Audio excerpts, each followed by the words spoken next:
Hi student, स्वागत है आप सभी का हमारे YouTube channel bright future classes में। कमलेश सर आ गए हैं लेकर के वीडियो जो इंग्लिश ग्रामर का है पार्ट 6। आज हम पार्ट 6 में पढ़ेंगे पास्ट इंडेफिनिट टेंस। प्रेजेंट तो आपका समाप्त हो गया है, तो आज हम पास्ट इंडेफिनिट टेंस के बारे में देखेंगे कि पास्ट इंडेफिनिट टेंस क्या होता है। ठीक है, आइए सबसे पहले हम देखते हैं इसका परिभाषा।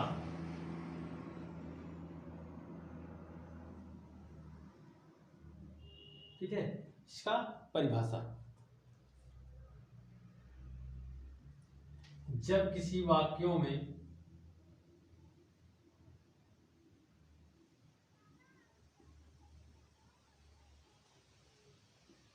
मुख्य क्रिया दी गई हो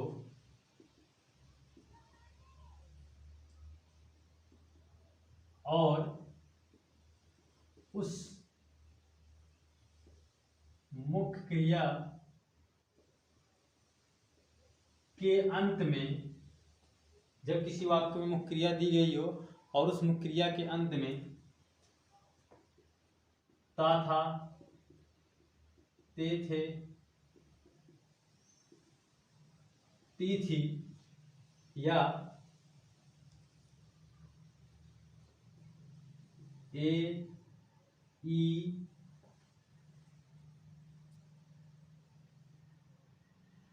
अथवा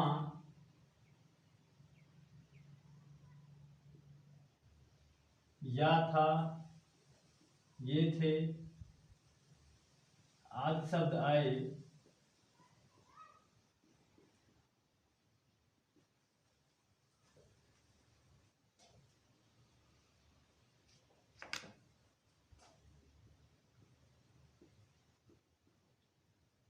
आदि शब्द आए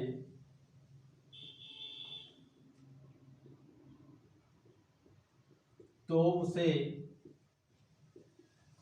पास्ट इंडेफिनिट टेंस कहते हैं।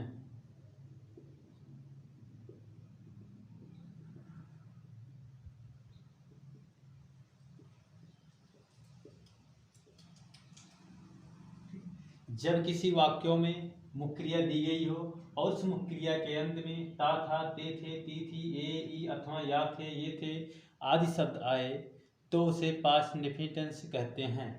इस टेंस की सहायक क्रिया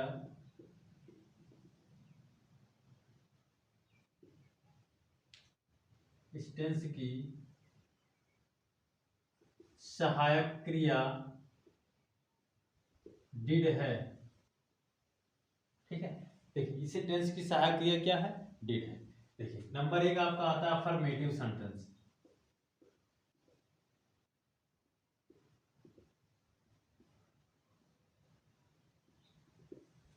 अफर्मेटिव सेंटेंस में ये होता है, ठीक है, कि अफर्मेटिव सेंटेंस पास्ट इंडेफिनिट का वाक्य जो होता है इसमें इसका क्रिया का सेकंड फॉर्म का प्रयोग करते हैं। बाकी जहां डिड लग जाता है वहां हम क्रिया का फर्स्ट फॉर्म का ही प्रयोग करेंगे। आइए सबसे पहले देखते हैं इसका रूल। देखिए सबसे पहले सब्जेक्ट लिखेंगे, उसके बाद ठीक है वर्ब का सेकंड फॉर्म प्लस ऑब्जेक्ट। ठीक है, सब्जेक्ट प्लस वर्ब का सेकंड फॉर्म। जैसे मान लीजिए एग्जाम्पल, वह बाजार गया। ठीक, अब देखिए ही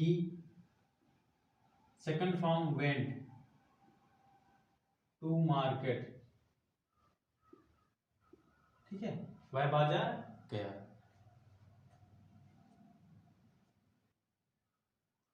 अब निगेटिव सेंटेंस पे आ जाते हैं कि आपका, चलिए एक उदाहरण और ले लेते हैं। जैसे मान लीजिए आपका एक उदाहरण और ले लेते हैं, राम दिल्ली में रहता था। राम दिल्ली में रहता था। Ram lived in the Delhi। ठीक है, Ram lived in the Delhi, ये हो गया। अब आपका निगेटिव सेंटेंस क्या होता है? निगेटिव सेंटेंस देखिए, निगेटिव सेंटेंस में कैसे बनता है, ये आप निगेटिव सेंटेंस आगे देखिए।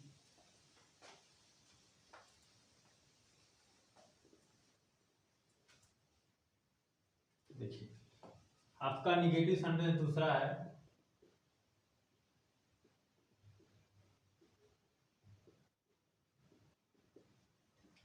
निगेटिव सेंटेंस में क्या होगा, इसका रूल, सब्जेक्ट को पहले लिखेंगे, उसके बाद डिड लिखेंगे यानी डिड नॉट, उसके बाद वर्ब का फर्स्ट फॉर्म, उसके बाद ऑब्जेक्ट। ठीक है, सब्जेक्ट यानी कर्ता, डिड नॉट प्लस क्रिया का फर्स्ट फॉर्म प्लस कर्म। ठीक है, ये हम लिखेंगे, ये होता है इसका नियम। यानी जब भी डिड लग जाएगा तो हमारा क्या होगा, वर्ब का फर्स्ट फॉर्म का ही प्रयोग होगा। ठीक है, जैसे मान लीजिए मैंने खाना नहीं खाया, एग्जाम्पल आ गया, जैसे मैंने खाना नहीं खाया, मैंने खाना नहीं खाया। चलिए, I did not it the food. ठीक है, I did not it the food, ये हो गया आपका इस प्रकार से। अब आपका इंट्रोगेटिव होता है,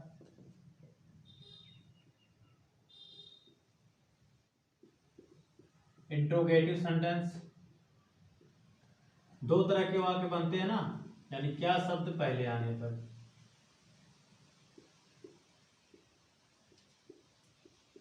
देखिए, जब भी क्या शब्द पहले होगा तो डिड को हम क्या कर देंगे, पहले कर देंगे। तो डिड, उसके बाद सब्जेक्ट, वर्ब का first form plus object, last में क्वेश्चन मार्क का चिन्ह लगाना बिल्कुल ना भूलें। ठीक है, ये हो गया। एग्जाम्पल जैसे मान लीजिए, क्या तुमने खाना खाया, क्या तुमने खाना खाया, क्या तुमने खाना खाया। ठीक है, ये है। अब देखिए, सबसे पहले तो डिड हो जाएगा, did you it the food. ठीक है, did you it the food, did you it the food, ये हो गया। अब आपका देखिए,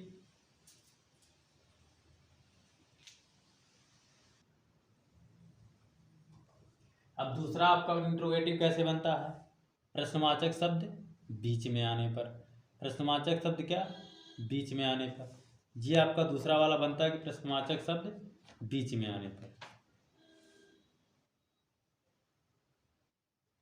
चलिए देखिए, प्रश्नवाचक शब्द जब भी बीच में आएगा तो इसका रूल्स क्या बनता है कि क्वेश्चन वर्ड को पहले कर देंगे, उसके बाद डिड लिखेंगे, उसके बाद सब्जेक्ट, उसके बाद वर्ब का फर्स्ट फॉर्म, उसके बाद ऑब्जेक्ट, उसके बाद क्वेश्चन मार्क का चिन्ह लगा देंगे। ठीक है,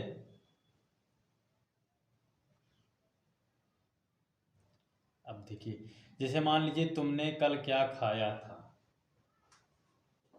एग्जाम्पल आपके सामने आ गया, तुमने कल क्या खाया था। अब देखिए, व्हाट डिड यू इट,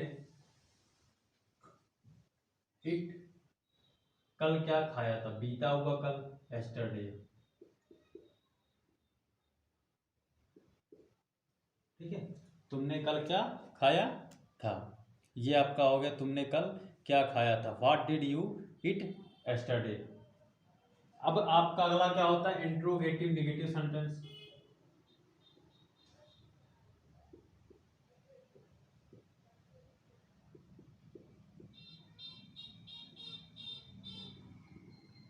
क्या करते हैं हम, सीधा है, सिंपल है, कर्ता के बाद क्या करेंगे, कर्ता के बाद नॉट लगा देते हैं।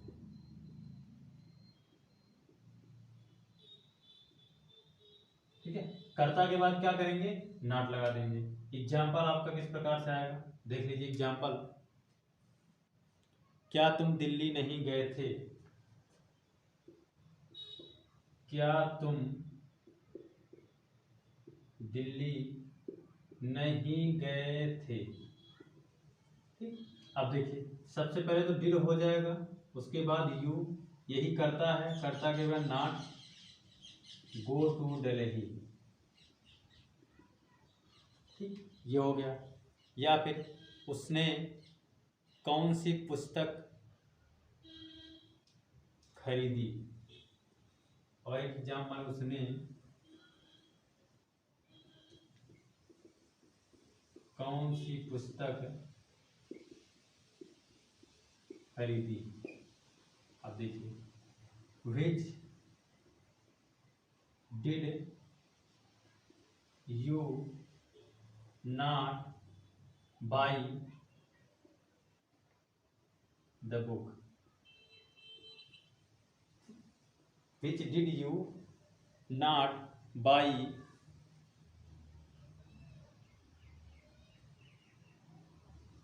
ये आपका हो गया, ठीक है। तो यहाँ ये आपका पास्ट इंडेफिनिट टेंस का वाक्य है। क्या है? पास्ट इंडेफिनिट टेंस का वाक्य है जो यहाँ पे आपका समाप्त होता है। ठीक है प्यारे विद्यार्थियों, यदि आपको ये वीडियो अच्छा लगा हो, समझ में आया हो तो लाइक कमेंट जरूर कर दें और सब्सक्राइब करना ना भूलें प्यारे विद्यार्थियों।